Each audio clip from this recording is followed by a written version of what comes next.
Industries and Technological Development is in the economic capital to find solutions in the cement manufacturing sector, a major element of construction and development in Cameroon. Plus, the National Coordinator for the Disarmament and Demilitarization Center has promised to stretch an arm of support to all ex-combatants who drop their arms. We shall take you to the Southwest region to bring fresh updates on government's efforts in bringing peace and normalcy to the crisis-hit Northwest and Southwest regions of Cameroon. And in sports, 24 hours has been given to the Cameroon Football Federation and the Cameroon Professional League to bring a solution to the current feud for the advancement of football in Cameroon.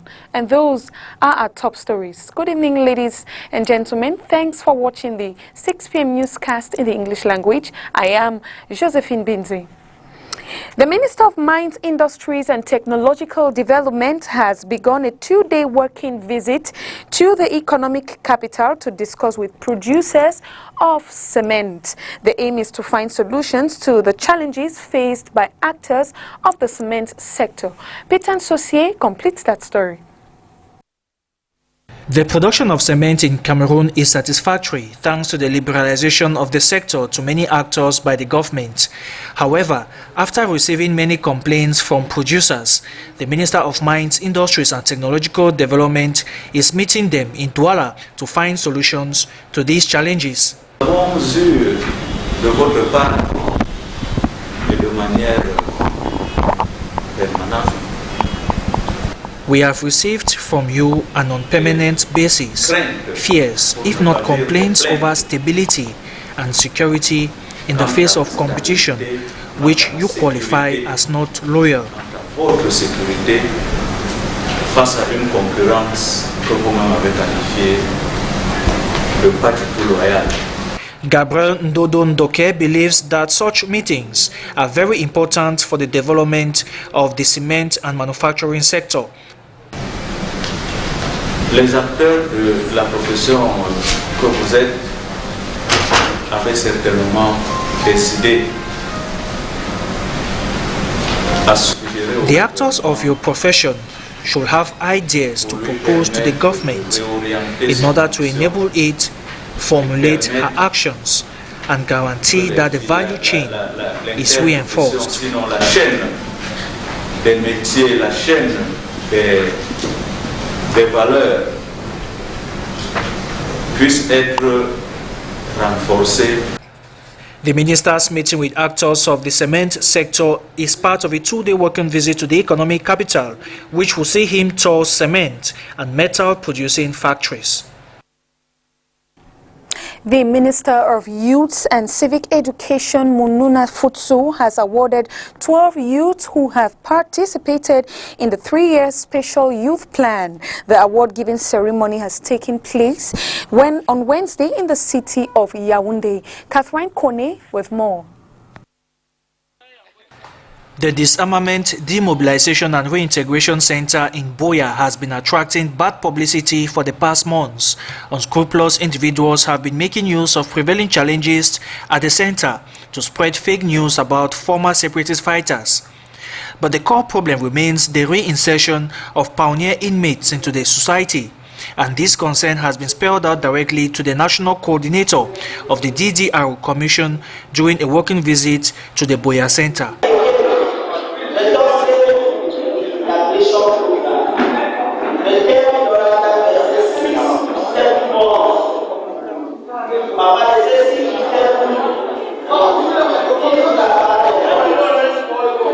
After listening to the worries of the former separatist fighters, the DDR coordinator explains that it is still early to send them back to the mainstream without meeting necessary conditions. Train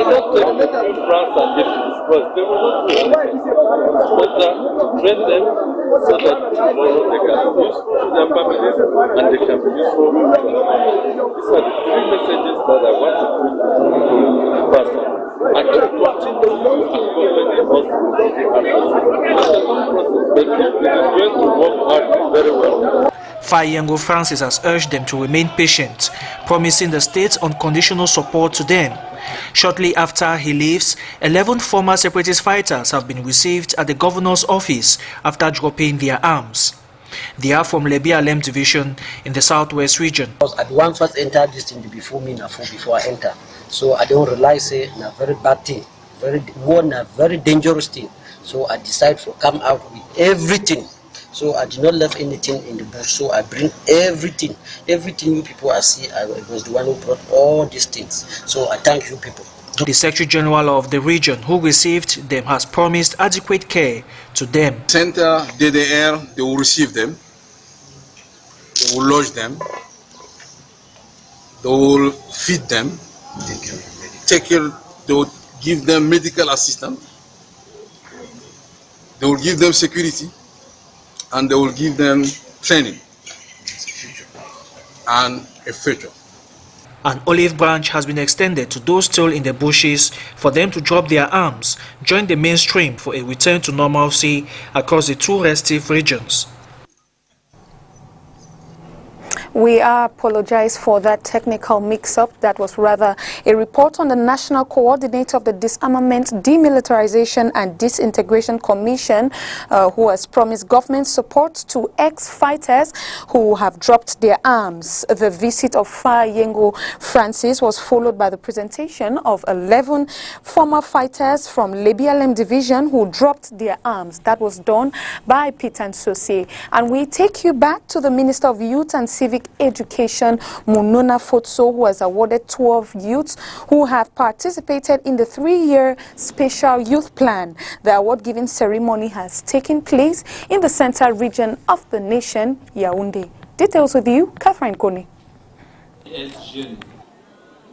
The 12 youths who effectively participated in the 3-year Special Youth Plan, effectively in the theoretical and practical sessions of the voluntary workshops that took place from September 28 to October 26, 2020, have been awarded end of training certificate this 18 November 2020 in the Mefu and Afamba division in the central region of Cameroon. The impact of this tour we have made in the 10 regions of our country is, first of all, the remobilization of youth around this important plan. You have seen their enthusiasm, their mobilization at different phases, and also on social medias when they ask to benefit or some complaints.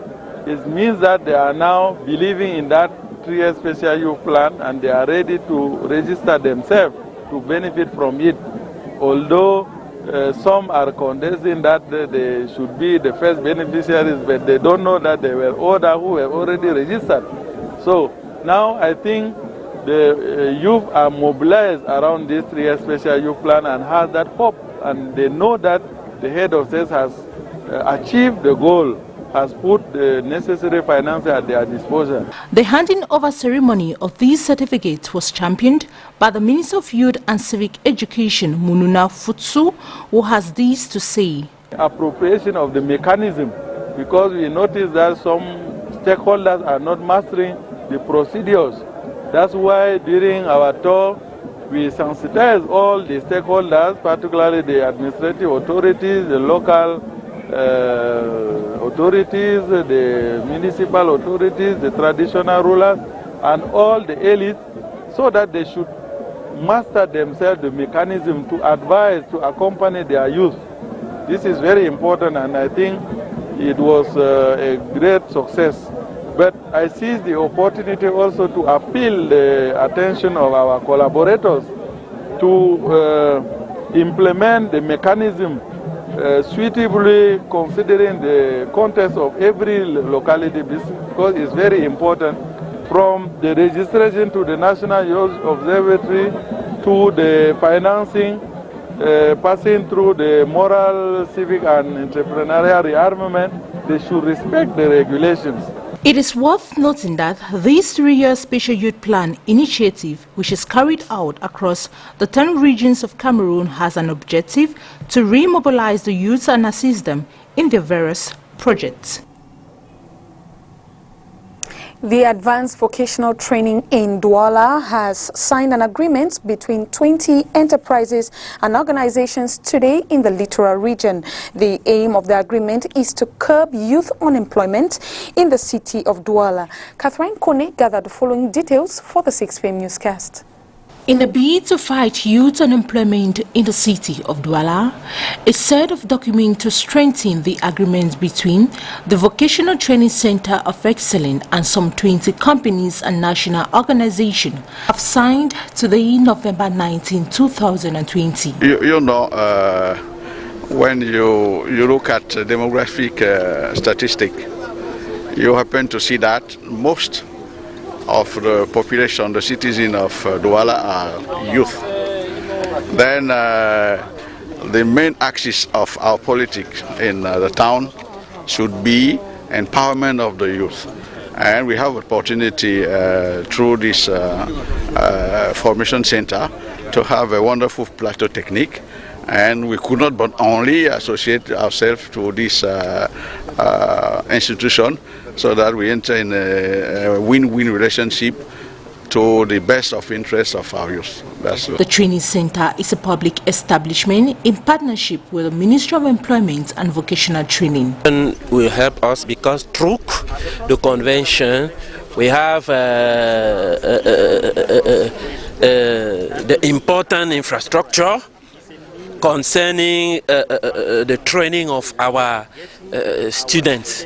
That's the first things. And the second thing is how to join hands concerning their integration in the society. That's the second and the most important things we must have through this convention. The convention ceremony has taken place today at the premises of the Advanced Vocational Training Center of Excellence here in Douala, the economic capital of Cameroon. After witnessing a scene of jungle justice back in 2012, Pierre Boris Monunga decides to engage himself into finding out the root cause of such act and how it can be stopped in Cameroon. His years of research has been compounded in one book, La Justice Populaire au Cameroun. Oni Ladonnette was at the launching of this book and puts together this report. Jungle justice is like a worm eating deep into the system of Cameroonians. As soon as an armed bandit is apprehended, the first reaction of the population is to take justice into their hands. Pierre Boris Menuga, a witness of such act in 2012, decides to engage himself in finding the root cause of such act of barbarism. Il s'agit aujourd'hui pour nous de signaler qu'il y a comme It is worth mentioning that today Cameroonians do not believe in the justice system. This lack of confidence pushes them into taking laws into their hands. Ne font pas véritablement confiance en partie à la justice, c'est pourquoi ils décident de se rendre justice eux-mêmes. There is hope for such incidents to be eradicated completely from the society if the right mechanisms are being put in place. The first being the sensitization of the population.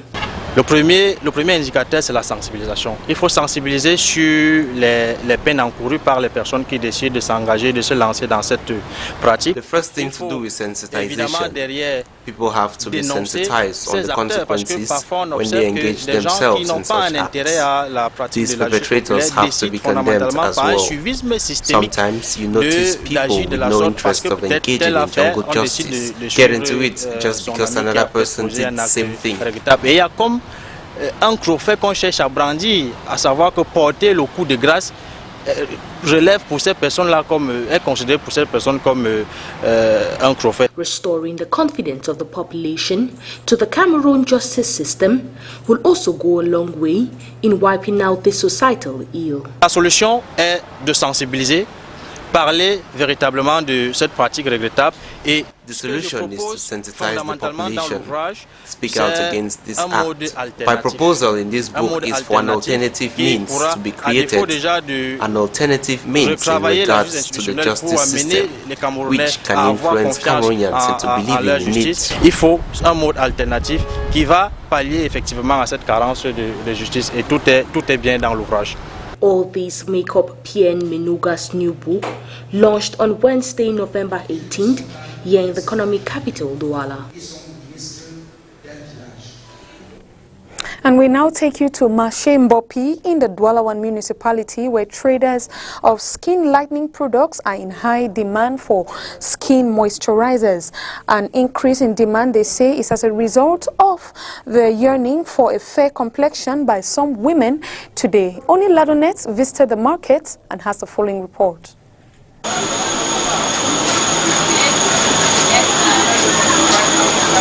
The cosmetic industry is fast growing in Cameroon. According to Business in Cameroon, an online newspaper, over 114 billion CFA francs was spent on the importation of cosmetics and perfumes between the year 2015 and 2017. At Marché Mbopi, one of the biggest cosmetic markets in the country, body lotions from different brands can be spotted on store shelves at different ends of the market. Well, natural. We have natural soap. We have the one that is very brutal. Like, let me say, like Savon Lana, Saison Naturel. It's very natural. So we have also oil. Then we also cleans body. We have a Swanduzer. It's from Cameroon. The desire for a light skin complexion gives an edge to skin lightening lotion over body moisturizers. Skin whitening products are in high demand. That is moving markets. We have the one that cleans body. Yes, like soap. Oil, also the one that cleans body. Yes, the one that can cleanse your body. Soap. The one that is moving faster is the one that cleans your body. Natural lotions like coconut oil still have its place as they cater for some skin complications. I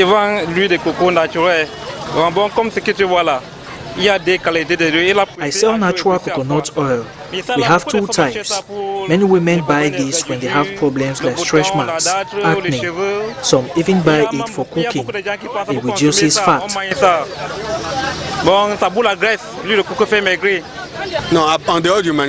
I use only kernel oil. This is because anyone can use it.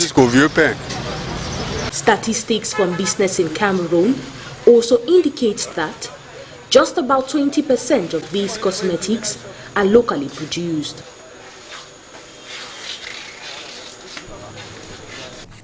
On to this update before we turn over to our international page. Following the most recent violence on lawyers at the Court of First Instance in Bonanjo, some lawyers of the Bar Council call on all parties to remain calm. Barrister Claire Tangana says violent actions don't represent their profession. And on to our international page, under a Joe Biden administration, frontline workers and women, many of people with color, have to see the federal minimum wage raised.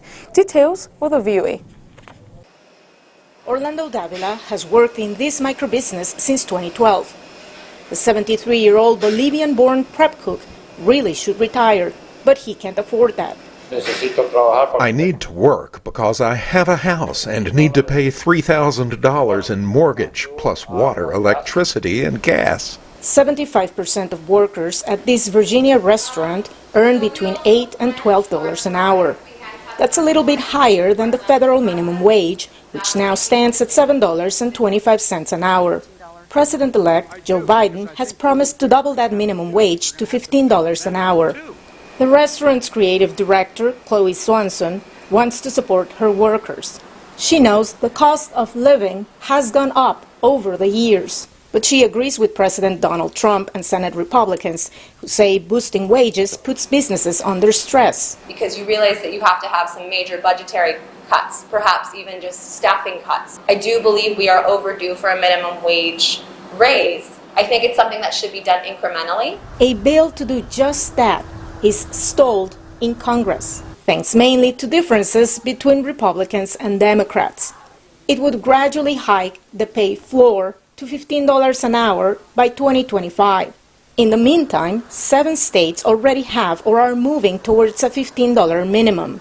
Add to that Florida, where voters approved it in this month's election. We're worth more! Raising the wage is a matter of fairness, said Bindzi, an economist at the Economic Policy Institute. Women, people of color, are disproportionately paid low wages. We actually have, unfortunately, a racist and sexist labor market in the United States, and we should use whatever policy tools that we have in order to correct that problem. But not everyone agrees. Adnan Hamidi, owner of a cupcake shop, calls it government interference. Invest in programs that are able to help them. How about grow the person versus mandating someone to deplete a payroll, basically? The Congressional Budget Office estimates that raising the federal minimum wage by 2025 could boost wages for some 27 million workers, but also cost 1.3 million jobs. Whether Biden can break the stalemate in Congress may hinge on a critical January election in the state of Georgia. 2 U.S. Senate seats are on the ballot. The outcome will decide whether Democrats can win control of the Senate in addition to the House. There are smaller things that can be done through presidential actions or executive orders, but an economy-wide change in labor law requires congressional approval. Low-wage workers like Natalie Pogmeyer, a beauty salon tech, are hopeful. It shouldn't be such a struggle to be at the bottom of the ladder, and I think you're going to have a stronger team and a team that stays longer if you're paying them a fair wage. Veronica Valderas Iglesias for VOA News, Virginia.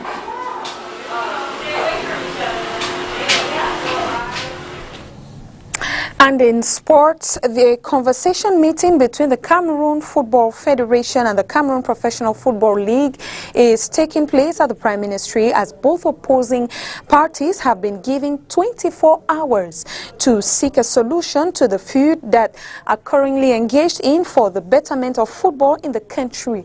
John Paul Sama with details. This correspondence from the presidency comes at a time when football in Cameroon has been dragged to the mud and through the streets, with the constant fightings between the Cameroon Football Federation and the Cameroon Professional Football League on who is best suited to organize the local male championships. The presidency is giving both parties until the 20th of November 2020 to come up with a concise and clear way forward out of a scandal that is exposing their dirty linen to the world, as they urge the Secretary General of the Prime Ministry to bring together both parties for a compromise to be sought. Before this letter, the World Football's governing body FIFA had written a correspondence to the Federation calling for the championship in quote, which was interrupted, to be resumed, a phrase which seems to be interpreted differently by both parties, as the Cameroon Football Federation, some hours after its publication, made public a communique announcing the start of the League One Championship on the 22nd of November 2020, while the other, the Cameroon Professional Football League, who was stripped of her competencies by the FA to organize this championship, still plans on going ahead with it, stating that the resumption is on their part, given the fact that they had already overseen the opening game of the season on November 1st, 2020. A match which FECAFOOT is reproaching the league for organizing, with referees from Equatorial Guinea and players taking part in a match without licenses. This comes following a verdict from the Court of Arbitration for Sport reinstating the LFPC as the rightful body to organize the League One and Two championships after she was suspended by FECAFOOT a year ago. With the presidency watching as the saga unfolds, they have had enough and are calling for both parties to seek a way out of this crisis. Still in sports, Cameroon League One champions PWD of Bamenda will play their Champions League matches at the Limbe Omnisport Stadium, while Coton Sport of Garoua will be at the Rumaja Stadium. Both teams are bracing up to tackle their opponents come November 29. John Paul Sama tells us more with sports in the country. After over 2 years of playing away from their traditional home ground, Coton Sport of Garoua set to make a comeback at the Rome Diger Stadium before their CAF Confederations Cup matches. The Cottoниtes have a clash upcoming against Unisport FC of Sokode in 2 weeks at the Start Kingi in Lome before they return leg a few days later in Garwa in front of their home crowd as they look forward to making it to the next preliminary round of the CAF Confederations Cup and eventually the group stage. For the title holders PWD of Bamenda, they will have to, given the condition of their home pitch, which is not up to CAF standard, play their home matches of the CAF Champions League in Limbe at the Omnisport Stadium. The Abako boys will play the first leg match at home against South African giants Kaizer Chiefs, and a few days later will be hosted by the Amakoses in South Africa for the second leg as both sides seek to make it to the next round of the competition. PWD of Bamenda are currently in Tripoli and will play against Al Ali on Saturday in the return leg match, which they won the first by 2-1. The Limbe Omnisport Stadium has played host to 2 Cameroonian clubs vying for continental tickets in the likes of Stade Renat and New Stars Football Club of Douala in the past years, but none have been able to make it into the group stages. And that was how we saw it on tonight's newscast. Thanks for watching. Tomorrow we will be here at 8 p.m. because the news is going to be bilingual with Orion Donkeng and myself for the bilingual newscast. We will be here to bring to you information from around the country, or why not around you. Good night.